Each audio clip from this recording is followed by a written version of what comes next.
저희 집은 제가 경기도 이천이라고 한 100번 말씀드린 것 같아서 다 알고 계시죠? 그 중에서도 또 시골이 저희 집에 있는데, 어려서부터 제가 이제 부모님의 농사 일을 성실히는 아니지만 이렇게 가끔 좀 도왔었습니다. 잘하는 것도 아니고 뭐 어떻게 진행되는지도 잘 모르지만 그냥 이거 해 하면 이거 하고 저거 해 하면 저거 하는 그냥 그런 시키는 것 하는 것 정도로 같이 했었습니다. 그런데 무슨 일이든지 그냥 무턱대고 열심히 하는 것보다 무슨 일을 할 때에 이해하고 하느냐 이해하지 못하고 하느냐는 굉장히 중요하죠. 예를 들면 이쪽에 있는 벽돌 더미를 이쪽에 옮겨라 라고 하는 건 이해가 필요합니까? 필요 없습니다. 건강한 신체만 있으면 됩니다. 그런데 실제로 농사일을 하다 보면 이해하지 않고 무턱대고 힘으로 또는 무조건 열심만 가지고 하다 보면 망치는 일이 부지기수입니다. 제가 예전에 군대에 있을 때 저는 강원도 화천의 7사단에서 복무를 했었는데 대민 지원을 나간 적이 있었습니다. 여름에 비가 많이 와서 토사가 이제 논으로 들어와서 그쪽에 있는 데서 이렇게 왔더라고요. 그래서 저희가 대민 지원을 나가야 된다고, 제가 뭐 그렇게 군대 가면 왜 이렇게 막걸리를 많이 먹습니까? 저는 그런 거 좋아하진 않았었는데 이제 다들 일하는 건 싫지만 들은 건 있어가지고 막걸리에 김치 이런 게 군대에서 많이 나오잖아요. 그래서 그런 걸 기대하고 갔는데 논에 흙이 이만큼 쌓여 있습니다. 그래서 아무도 하고 싶지 않죠. 그래서 그걸 보고 소대장님이 조를 짜서 가장 일을 많이 한 조, 성과가 좋은 조는 회식을 시켜주겠다. 그래가지고 삽질을 하는데, 삽질을 해보셨나요? 한 30분, 1시간 하려면 마치 5분 만에 일을 끝낼 것처럼 하면 안 됩니다. 천천히 해야죠. 오래 해야 되니까. 근데 20대 초반에 회식에 눈먼 젊은이들이 삽질을 해대는데 1초에 3번씩 파내는 겁니다. 근데 문제는 이 대민지원 나가서 논에 있는 흙을 퍼내는데 이거 하는 목적이 뭐죠? 논을 살리기 위해서잖아요. 근데 이 사람들은 논을 살리는 게 목적이 아니라 회식이 목적이잖아요. 그래서 파내는데 하도 잘 파내서 논까지 팠습니다. 흙을 치우고 살릴 수 있는 모라고 하잖아요. 모를 살려야 되는데 모까지 파버린 거예요. 지금 일을 열심히 했고 힘도 넘치고 다 잘했는데 뭐가 없었습니까? 일에 대한 이해가 없었죠. 이해가. 한 번은 이제 제가 밭에서 저희 어머니랑 풀을 뽑고 있는데 저희 집 앞에 밭이 크진 않아서 우리 교회 본당만한 정도 되는 것 같아요. 이 정도 밭이 있는데 풀을 뽑을 때 무엇을 주의해야 되는지 아시나요? 바닥에 제가 지금 농사를 접으신 분들한테 청년 예배인데 지금 농사를 접었나요? 그래요? 흙에 바닥이 있으면 풀이 요만큼 자란 것들, 아주 가나다랗고 작고 이런 것들은 손으로 뽑을 수가 없어요. 그러면 그거는 홈이나 괭이 같은 걸로 이렇게 파야 됩니다. 근데 두껍고 굵고 크게 자란 풀은 어떻게 뽑나요? 손으로 뽑아야죠. 근데 시켰더니 힘센 장정이 의욕만 없어서 빨리 일 해치워야지 하고 무턱대고 뽑으면 어떻게 되죠? 뭐라고요? 끊어지죠. 풀을 뽑아야 됩니까? 끊어야 됩니까? 뽑아야죠. 뽑으면 그 풀은 죽었나요? 살았나요? 죽었죠. 끊어지면 살았나요? 죽었나요? 살았죠. 근데 이해 없이 어떻게 되는지 모른 채 힘만 무조건 무턱대고 쓰면 풀이 끊어집니다. 그러면 짧은 풀을 뽑아야 되기 때문에 힘들고 일을 2번 해야 되는 그런 일이 생깁니다. 이 모든 일은 일을 제대로 이해하지 못했기 때문에 생기는 일입니다. 오늘 본문은 이제 스데반이 순교하는 장면이에요. 사도행전 7장 마지막과 8장 1절이 스데반이 순교하는 장면입니다. 스데반은 이미 많은 사람들에게 고발을 당해서 종교 지도자들 앞으로 끌려왔습니다. 이제 스데반의 목숨은 사실 보장하지 못합니다. 거기서 잘잘못을 똑바로 따질 리가 없죠. 웬만하면 목숨을 보장하지 못합니다. 이 자리에서 그럼에도 불구하고 스데반은 두려워 떤다든지 어떻게 해야 내가 이 역경을 헤쳐나가서 살 수 있을까, 이런 것을 고민하는 게 아니라 그 자리에서 뭘 하죠? 어떻게 하면 이 사람들에게 하나님을 올바로 전할 수 있을까, 이런 걸 고민하는 거예요. 그래서 지금까지 우리 선조들에게 하나님이 어떻게 역사하셨는지, 아브라함을 하나님이 어떻게 불러내시고 어떻게 해서 지금까지 오늘날 우리에게까지 하나님이 전승되었고 우리가 하나님을 믿게 되었고 우리에게 역사하시게 되었는지, 그런 하나님의 일하심을 설명합니다. 그리고 이게 중요하죠. 말미에 이렇게 얘기합니다. 한번 들어보세요. 목이 곧고 마음과 귀에 할례를 받지 못한 사람들아. 어디에 할례를 받는다고요? 다시 한번 읽겠습니다. 목이 곧고 마음과 귀에 할례를 받지 못한 사람들아. 여기 할례 받지 않은 사람이 어디 있나요? 다 할례 받았죠. 근데 마음과 귀에 할례를 받지 못한 사람들아, 너희도 너희 조상과 같이 항상 성령을 거스르는도다. 그리고 또 이렇게 얘기합니다. 너희 조상들이 선지자들 중에 누구를 박해하지 아니하였느냐? 의인이 오시리라 예고한 자들을 그들이 죽였고, 그들이 누구죠? 선조들. 이제 너희는 그 의인을 잡아준 자요 살인한 자가 되나니. 지금 상황이 무슨 상황입니까? 스데반이 큰 소리칠 상황입니까? 한 번만 살려주세요 해야 될 상황 아닌가요? 근데 스데반은 너희가 이렇게 했느니라 저렇게 했느니라. 스데반은 사실 죽은 모습입니다. 하지만 담대하게 하나님의 역사를 전파하고 그들의 부패, 올바르지 못함, 하나님을 바로 믿지 못함을 고발합니다. 하나님을 올바로 믿지 못하고 온갖 정치와 권력에만 매몰되어 있는 이스라엘을 그 자리에서 고발하고 있는 것입니다. 안 그래도 스데반이 이 말을 해서 돌에 맞아 죽었나요? 아니죠. 돌에 맞아 죽을 거였습니다. 돌이 어디 갑자기 안 되겠다, 돌 던져 죽이자 하고 돌을 주스러 갔나요? 준비되어 있었겠죠. 사방에 돌이 있었겠죠. 안 그래도 독이 올라와 있는 사람들에게 그렇게 해서 스데반은 죽임을 당합니다. 종교 지도자들은 사실 아직 스데반을 죽인 것은 아니지만 그래도 이만하면 스데반이 겁을 먹었겠지, 그래도 이 정도면 스데반의 마음이 꺾였겠지, 그런 마음이었을 겁니다. 하지만 스데반은 마음이 꺾이지도 않고 주눅들지도 않고 전혀 흔들림이 없었습니다. 어떻게 해서 이런 일이 일어날 수 있었을까요?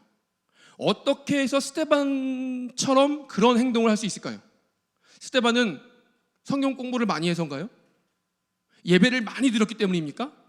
원래 태어날 때부터 하나님이 하나님이 점지한 사람이어서 그렇습니까? 그렇지 않죠.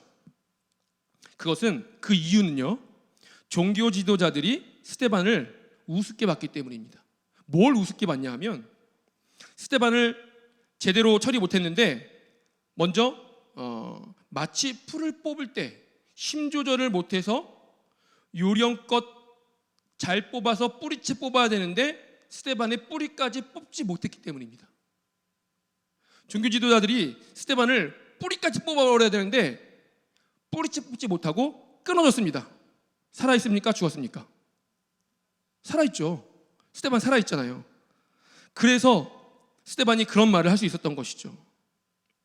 마찬가지입니다. 그들은 자기들이 스데반을 뿌리채 뽑았다고 생각했습니다. 이 정도면 됐지, 이젠 됐겠지, 얘 이제 못 가불겠지 했는데 스데반은 뿌리채 뽑히지 않았습니다. 그렇기 때문에 계속해서 스데반은 하나님의 말씀을, 그리고 그 자신을 죽이려고 모인 사람들 앞에서 그 사람들의 죄를 정확하게 지적할 수 있는 것이죠. 그러면 종교 지도자들은 무슨 실수를 했습니까? 무슨 실수를 했길래 스데반이 뿌리채 뽑히지 않았나요? 겁박하는데 실수했을까요? 일 처리하는데 미숙했을까요? 그렇지 않죠. 이 종교 지도자들은 수많은 사람들을 상대하고 종교 지도자들 그 많은 사람들 가운데 모든 정적들을 제거하고 이 자리까지 올라온 사람들이었습니다. 그러나 이들이 한 가지 실수를 한 것이 있었는데 스데반을 어떻게 해야 뿌리채 뽑는지를 몰랐습니다. 사실 스데반을 뿌리채 뽑을 수는 없었습니다. 왜죠? 뿌리가 깊었기 때문입니다. 왜 뿌리가 깊었을까요? 그것은 성령님이 그 안에 뿌리 깊이 있었기 때문입니다. 마귀가 예수님을 죽이려고 노력했죠. 번번이 실패했습니다. 번번이 사람들이 예수를 잡으려고 했지만 예수님이 기가 막히게 성경에 보면 그 상상을 할 수 없겠지만 예수님이 빠져나갔다고 돼 있어요. 번번이 실패하는데 결국에 예수님이 마귀가 한 거죠. 십자가에 달려 돌아가십니다. 그러면 마귀가 승리했습니까? 예수님이 승리했습니까? 꼭 대답하기 애매한 것만 물어봐가지고. 마귀가 승리했나요? 예수님이 승리했나요? 예수님이 승리했죠. 마귀가 승리한 것처럼 보이는 예수님의 승리입니다. 우리도 마찬가지죠. 우리 안에 성령님이 없으면 어떤 일이 일어날까요? 아무 일도 일어나지 않습니다. 우리 안에 성령님이 없어도 평소와 똑같습니다. 평소와 똑같이 예배드리고 똑같이 봉사하고 똑같이 열심히 할 수 있습니다. 하지만 우리 안에 언제 성령이 없음이 티날까요? 우리 안에 힘이 든다고 느껴질 때, 또 시험에 들 만한 일이 생길 때, 공동체가 무너지려고 할 때, 관계에 어려움이 있을 때, 지칠 때, 이때 과연 저 안에 성령이 있는가 없는가가 티가 나는 것 아닙니까? 예전에 제가 찬양팀을 같이 하던 한 동생이 있었습니다. 그 동생은 정말 열심히 하는 친구였고 성실하고 소위 말하는 교회의 가장 이렇게 모범적인 그런 청년이었습니다. 그런데 그 청년부 찬양팀에 문제가 생겨서 청년부 찬양팀이 와해되게 생겼습니다. 처음에는 아무런 문제가 없었는데 이게 지속이 되다 보니까 지치잖아요. 그래서 한 사람씩 이탈이 생겼습니다. 한두 명까지는 괜찮은데 3명, 4명이 무너지니까 그 다음부터 무너지는 것은 순식간이더라고요. 그래서 이 동생이 이 청년부 찬양팀이 무너지는 게 너무 안타까워서 사방팔방을 다니면서 같이 하던 타 친구 동생들이니까 같이 하자, 나오자 이렇게 얘기하고 있는데 쉽지 않죠. 그래서 어느 날 목사님을 찾아가서 하소연을 했다고 합니다. 근데 그 목사님이 이렇게 하더라고요. 누구누구야, 이렇게 이름을 부르면서 누구누구야, 내가 지금 우리 청년부 찬양팀에 그 문제가 있는 그 부분을 손가락질하려고 하는 것은 아니지만 그래도 네가 이렇게 최선을 다해서 너의 자리를 지키려고 하는 것을 보니, 그리고 힘들지만 그렇게 최선을 다하는 너의 모습을 보니 네 안에 성령님이 계시는구나. 맞습니까? 맞죠? 어려움이 있을 때 그것을 이길 수 있는 힘, 나를 뿌리채 뽑으려고 흔들 때 끊어질지언정 뿌리가 뽑히지 않을 수 있는 힘, 그게 무엇입니까? 성령님이죠. 성령님이 우리 안에 뿌리 내렸느냐 뿌리 내리지 않았느냐, 그게 바로 그 차이입니다. 자, 반대로 한번 얘기해 보겠습니다.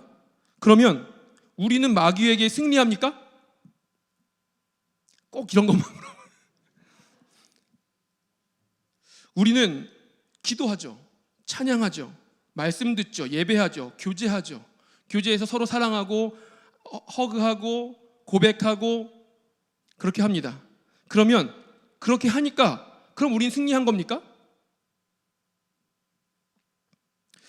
그렇게 수많은 기도에도 불구하고, 일주일에 그렇게 많은 예배에 참여함에도 불구하고, 찬양을 입에 달고 살고 집보다 교회를 더 많이 드나들고, 그러면 이제 우리는 승리했습니까? 오히려 우리가 마귀를 이제 뿌리채 뽑았습니까? 그렇지 않습니다. 그게 그 증거는 아닙니다. 그 이유가 무엇이냐면 우리 안에 성령이 충만한가 충만하지 않은가의 차이입니다. 성령이 아니고서는 우리는 아무런 능력이 없습니다. 아무리 고행을 하고 아무리 예배를 1000번 만번 드리고 모든 사역에 참여하고 집중하고 헌신하고 교회를 집보다 더 많이 드나들어도 우리가 할 수 있는 것은 아무것도 없습니다. 그냥 우리는 인간적인 종교 행위를 할 뿐이죠. 우리에게는 반드시 성령이 필요합니다. 성령이 아니고는 예배도 아니고 찬양도 아니고 그냥 우리의 몸짓에 지나지 않는 것이죠. 반드시 우리에게 성령이 있어야 하고, 믿는 자라면 성령이 아니고서는 누구도 예수님을 주라고 고백할 수 없다는 그 정도의 성령 말고요, 성령 충만이 아니고는 우리는 예배할 수 없습니다. 성령 충만이 아니고는 앉아 있을 수는 있지만 마귀에게 승리할 수가 없습니다. 마귀를 뿌리 뽑기는커녕 뿌리 뽑혀지겠죠. 성령이 아니고서는 우리는 아무것도 할 수 없습니다. 오늘 우리가 스데반처럼 뿌리채 뽑히지 않는 사람이 되기 원합니다. 마귀는 온갖 모양새로 우리 환경으로 우리의 작은, 평소에는 아무것도 아닌데 작은 것이 침투해서 나를 흔드는 그런 상처로 수많은 주변의 목소리로 우리를 공격합니다. 우리를 뿌리채 뽑으려고 흔듭니다. 그때 뿌리채 뽑히지 않는, 끊어지지도 않는 저와 여러분 되시기 원합니다. 또 뿐만 아니라 마귀와의 싸움에서 우리가 뽑히는 것이 아니라 마귀를 뽑을 수 있는 우리 모두가 되면 좋겠습니다. 그 방법이 뭐라고요? 성령 충만밖에 없습니다. 성령님께서 우리 안에 뿌리 내리는 것밖에는 방법이 없습니다. 그래서 날마다 성령 충만함으로 우리가 살아가는 하나님의 백성의 길 가운데에서 항상 승리하는 저와 여러분 되시기 원합니다. 기도하겠습니다. 하나님, 은혜를 감사드립니다. 우리 안에 성령 충만 외에는 아무런 방법이 없음을 우리가 알고 있습니다. 하지만 우리가 아는 데서 그치는 것이 아니라 성령 충만을 위해 더 기도하고 더 노력하고 우리의 삶을 하나님께 드리며 예배 가운데 최선을 다하여 하나님을 예배하는 우리 모두가 될 수 있도록 도와주시옵소서. 그래서 우리 삶이 하나님께서 기뻐하시는 산 제사가 되게 도와주시옵소서. 예수님의 이름으로 기도드립니다. 주 예수 그리스도의 은혜와 하나님의 사랑과 성령의 역사하심이 우리가 잘 인식하지 못하는 그 어떤 악한 영의 방해에도 뿌리채 뽑히지 않기로 작정하는 모든 성도들 위해 언제나 우리 하나님의 세대로 삶을 드리기로 작정하는 모든 청년들 머리 위에 함께 하시기를 축원하옵나이다. 아멘.